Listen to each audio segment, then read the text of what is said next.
K-bar. The U.S. Marine Corps adopted the K-bar in 1942 for World War II Pacific Theater combat. Marines used this 7-inch fixed blade for fighting, cutting jungle vegetation, opening rations, and digging.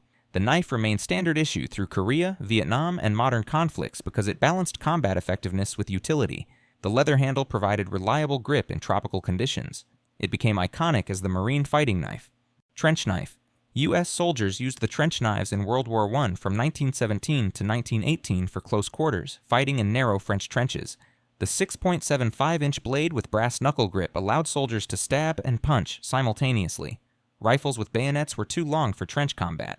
After World War I, most states banned civilian ownership because the weapon had zero use outside killing people. Tanto. Japanese samurai carried tantos as backup weapons from the 12th to 19th centuries.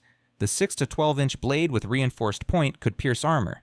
Modern U.S. military adopted tactical tanto designs in the 1980s for breaching doors and puncturing equipment. The strong point won't break when stabbing through hard materials. Bayonet. Armies have used bayonets since the 17th century to convert rifles into spears. The 12 to 18-inch blades saw heavy use in World War I trench warfare and World War II. Modern militaries issue 6 to 8-inch bayonets more for psychological effect than actual combat. British forces conducted bayonet charges in the Falklands War in Iraq. When ammunition runs out, the bayonet provides a backup weapon. Fairbairn Sykes Commando Dagger. British commandos adopted this 7-inch double-edged dagger in 1940 for silent killing missions. William Fairbairn and Eric Sykes designed it specifically for close-quarters assassination during World War II. Special forces worldwide used it for nighttime raids and covert operations.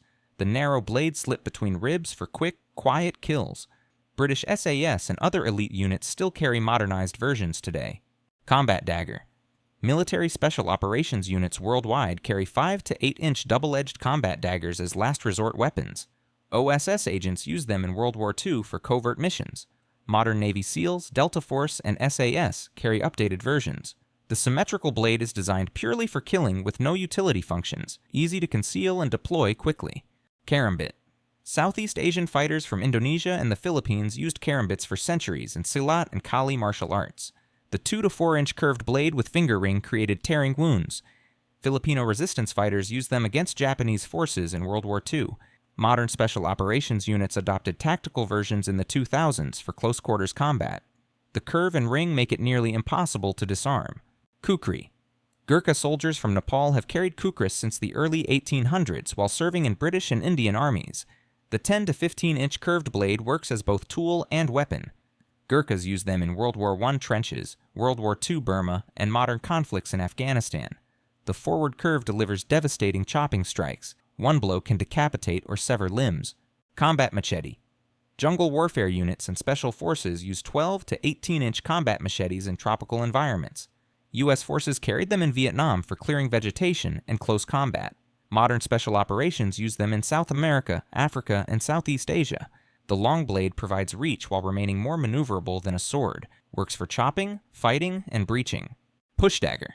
American gangsters and soldiers used push daggers in the late 1800s and World War I for close-in fighting. The 2 to 4-inch T-shaped design allowed anyone to deliver deep stabs with a simple punching motion. Confederate soldiers and Union troops both carried them during the Civil War. The grip prevents disarmament even in desperate struggles. Tactical folder. Law enforcement and military personnel adopted 3 to 4-inch tactical folders in the 1990s as concealed backup weapons.